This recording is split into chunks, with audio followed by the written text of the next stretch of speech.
Subscribe कीजिए ध्येय IAS channel को और बेल आइकन को दबाइए लेटेस्ट वीडियो सबसे पहले देखने के लिए।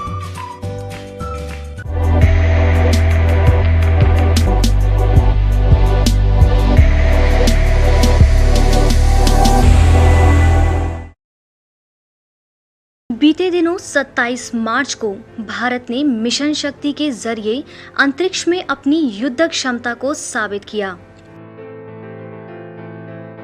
और अभी सप्ताह भर भी नहीं बीता था कि इसी क्रम में भारत ने अंतरिक्ष की दुनिया में एक और नया प्रतिमान स्थापित कर दिया है।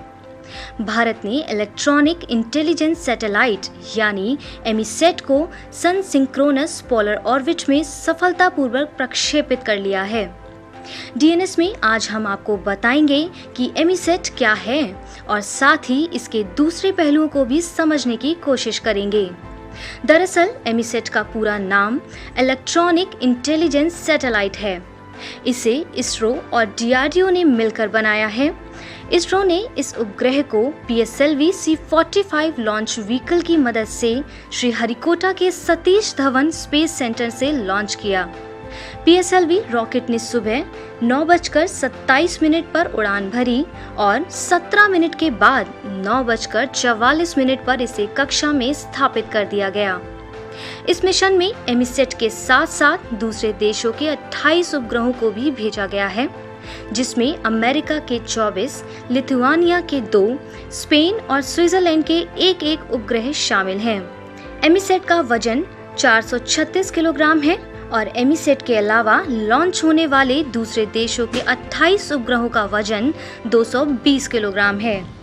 पहली बार इसरो ने एक ही मिशन के दौरान 3 अलग-अलग कक्षाओं में सैटेलाइट स्थापित करने की उपलब्धि हासिल की है। इसरो के मुताबिक एमीसैट को 749 किलोमीटर के कक्ष में स्थापित किया गया। उसके बाद ये PSLV रॉकेट नीचे उतरते हुए दूसरे 28 उपग्रहों को 504 किलोमीटर की कक्षा में स्थापित किया। इस एमीसैट में रडार की ऊंचाई नापने वाला एक डिवाइस अल्टिका लगा हुआ है, जिसे डीआरडीओ के प्रोजेक्ट कौटिल्य के तहत बनाया गया है। आपको बता दें कि ईसा पूर्व दूसरी शताब्दी के महान कूटनीतिज्ञ चाणक्य यानी कौटिल्य मौर्य शासक चंद्रगुप्त मौर्य के सलाहकार थे। उनका मानना था कि किसी भी बड़े देश में सफलतापूर्व राज करने के लिए गुप्तचरों का प्रभावी नेटवर्क होना बेहद जरूरी होता है। कौटिल्य के इसी विचार के आधार पर भारत सरकार के रक्षा अनुसंधान विकास संगठन ने प्रोजेक्ट कौटिल्य शुरू किया था। विशेषज्ञों का कहना है कि एमीसैट को इजराइल के प्रसिद्ध जासूसी उपग्रह सरल की तर्ज पर बनाया गया है। करीब 8 सालों की कड़ी मेहनत के बाद वैज्ञानिकों ने एमीसैट को बनाने में सफलता हासिल की। इसके जरिए सीमा पर दुश्मन की छोटी-छोटी हरकतों पर भी नजर रखी जा सकती है।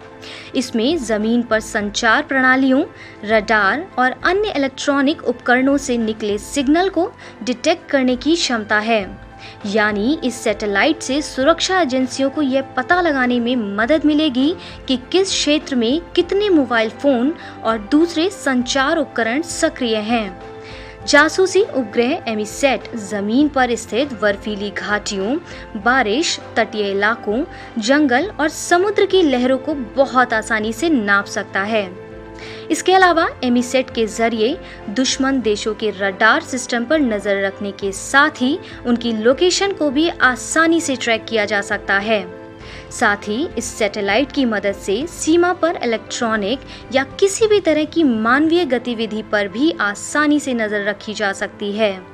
एमीसैट की एक और अहम बात यह है कि ये दुश्मनों के इलाकों का सही इलेक्ट्रॉनिक नक्शा बनाने की सटीक जानकारी दे सकता है। आपको बता दें कि लॉन्च व्हीकल के जरिए ही किसी सैटेलाइट को अंतरिक्ष में भेजा जाता है। भारत के पास 2 प्रकार के लॉन्च व्हीकल हैं। पहला पोलर सैटेलाइट लॉन्च व्हीकल यानी PSLV और दूसरा जियो सिंक्रोनस सैटेलाइट लॉन्च व्हीकल यानी GSLV। दोनों को भारतीय अंतरिक्ष अनुसंधान संगठन यानी इसरो ने तैयार किया है। PSLV 4 स्टेज वाली लॉन्च व्हीकल है। इसकी पहली और तीसरी स्टेज में सॉलिड रॉकेट मोटर का इस्तेमाल होता है। दूसरी और तीसरी स्टेज में लिक्विड रॉकेट इंजन का इस्तेमाल होता है। इसमें स्ट्रैप ऑन मोटर्स यानी बूस्टर भी लगा होता है जो धक्के की क्षमता को बढ़ाता है। इससे रॉकेट को ऊंचाई तक ले जाने में मदद मिलती है। भारत ने PSLV के जरिए चंद्रयान 1, मंगल मिशन और IRNSS जैसे कई ऐतिहासिक मिशनों को लॉन्च किया है। आपको बता दें कि सन सिंक्रोनस ऑर्बिट एक ऐसे तल में स्थित होता है जिससे पृथ्वी और सूर्य के सापेक्ष ऑर्बिट की स्थिति एक निश्चित कोण पर बनी रहती है। भारत की अंतरिक्ष अनुसंधान गतिविधियों की शुरुआत 1960 के दशक के दौरान हुई। विक्रम साराभाई को भारतीय अंतरिक्ष कार्यक्रम का जनक कहा जाता है। विक्रम साराभाई ने देश के सक्षम और उम्दा वैज्ञानिकों, मानव विज्ञानियों, विचारकों और समाज विज्ञानियों को मिलाकर भारतीय अंतरिक्ष कार्यक्रम के सफर की शुरुआत की। कुल मिलाकर ये उम्मीद लगाया जा सकता है कि एमीसैट अंतरिक्ष में भारत की आंख और कान बनने जा रहा है।